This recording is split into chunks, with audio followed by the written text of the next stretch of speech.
પંચમહાલ જિલ્લાના મોરવા હડફ ખાતે મોરવા હડફ તાલુકાનું ક્ષત્રિય સંમેલન કાર્યક્રમ યોજાયો, જેમાં તાલુકાના ક્ષત્રિય સમાજના આગેવાનો ઉપસ્થિત રહ્યા.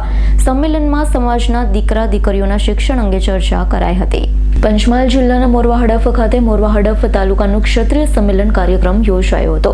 તાલુકાના ક્ષત્રિય સમાજના આગેવાન ઉપસ્થિત રહ્યા હતા. સંમેલનમાં સમાજના દીકરા દીકરીઓના શિક્ષણ અંગે ચર્ચા કરાઈ હતી. સાથે જ રોજગારી, તેમના ધાર્મિકતા તેમજ વ્યસન મુક્ત કરવા સમજ અપાઈ હતી. સાથે જ મહિલા જાગૃતિ તેમજ સ્ત્રી સશક્તિકરણ અને તેમજ લગ્ન પ્રસંગ અને મરણ પ્રસંગમાં થતા ખોટા ખર્ચ અંગેની ચર્ચા કરાઈ હતી. સાથે જ સમૂહ લગ્નની પણ ચર્ચા કરાઈ હતી. તો આ પ્રસંગે મોરવા હડફ તાલુકાના ક્ષત્રિય સમાજના આગેવાનો મોટી સંખ્યામાં ઉપસ્થિત રહ્યા હતા. જે પ્રકારે પુરુષ આગેવાનો ઉપસ્થિત રહ્યા હતા, તે જ પ્રકારે મહિલા આગેવાનો પણ મોટી સંખ્યામાં ઉપસ્થિત રહ્યા હતા.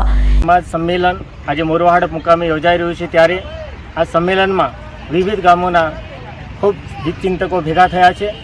અમારો આજના સંમેલનમાં સમાજમાં પ્રવૃત્તિ કેટલીક અંધશ્રદ્ધાઓ, કુરિવાજો દૂર કરવા, વ્યસન મુક્તિનું અભિયાન ચલાવવું, સમાજમાં શિક્ષણનો વ્યાપ વધારવો, સમૂહ લગ્નોનું આયોજન કરવું, આર્થિક રીતે સદ્ધર થાય એ પ્રમાણેના આયોજનો કરવા, યુવાનોના વિકાસ માટેના પ્રયત્નો કરવા, મહિલા જાગૃતિ કરી મહિલાઓના વિકાસ માટે સ્ત્રી સશક્તિકરણની પ્રક્રિયાઓ હાથ ધરવી, આ મારા સમાજના સંમેલનનું આજનો મુખ્ય હાર્દ છે.